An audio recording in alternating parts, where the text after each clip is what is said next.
Hi, my name's Suresh. I'm director and founder of Equal Adventure. We've been promoting and supporting inclusion in expeditions and fieldwork for over 30 years and proud recipients of the Geographical Award here at the Royal Geographical Society. I guess the questions I have now at a time when we have an environmental and a number of imperatives for the world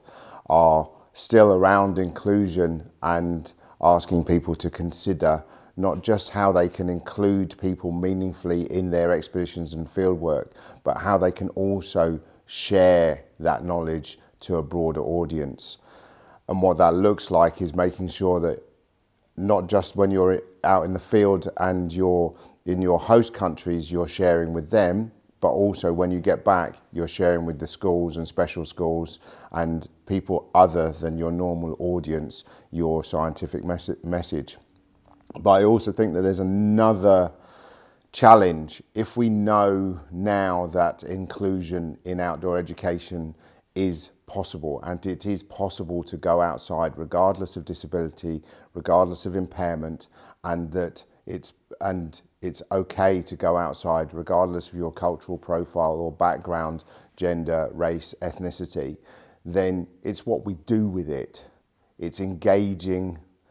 and being insightful and potentially slowing down a little so that you can encourage your peers, your participants, your friends, your colleagues to slow down, to notice and be involved in the gathering of geographical, biogeographical information so that we can complete the audit of the planet and contribute to reversing the effects of species loss and maybe even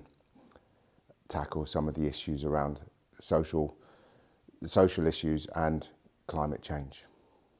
The opportunity for those people coming to explore is to meet subject matter experts, to meet groups of very generous and very enthusiastic, like-minded individuals who really want to share their knowledge and experience that they've gained from the field to be able to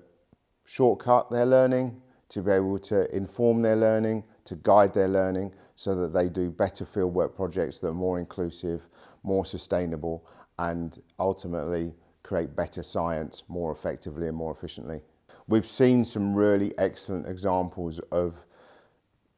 projects sharing their information and co-creating that in Papua New Guinea this year. We've seen examples of communities being created in the UK about sharing information with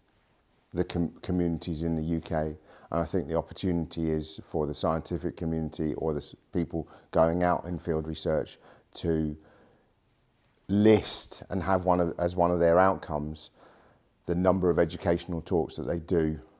in the UK when they return. And it doesn't have to be many, but you have to put the drawbridge down. You have to plant the seed for the next generation, because that's the generosity which creates the curiosity that we need to be able to make expeditions and fieldwork exciting and inclusive for everybody.